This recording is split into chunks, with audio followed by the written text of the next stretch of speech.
ফেরিঘাটে যান চলাচল বন্ধ, দুর্ভোগ শতাধিক যাত্রী।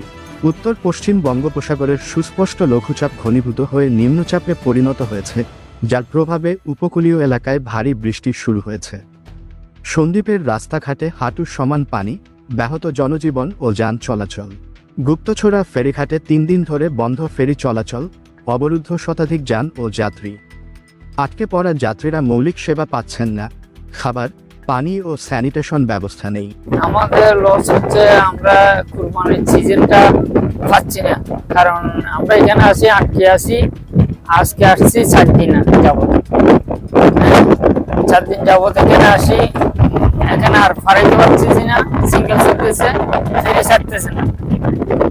দিন যাবত এখানে 2 দিন যাবত এখানে সকল ড্রাইভাররা আটকা পড়ে আছি। এখানে পর্যাপ্ত পরিমাণ কোনো সুযোগ সুবিধা নেই। এখানে ভালো মানের কোনো টয়লেট নেই, থাকার কোনো ব্যবস্থা নেই। এই দুইটা লোক একটা গাড়িতে থাকতেছি খুব কষ্ট করে, এই আর কি। এখানে এখন আর খাওয়া দাওয়ারও তেমন কোনো ভালো ব্যবস্থা নেই।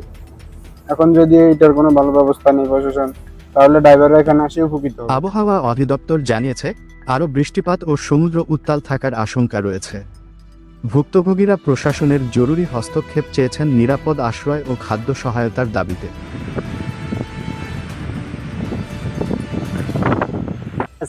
আজকে 4 দিন হয়েছে এখানে।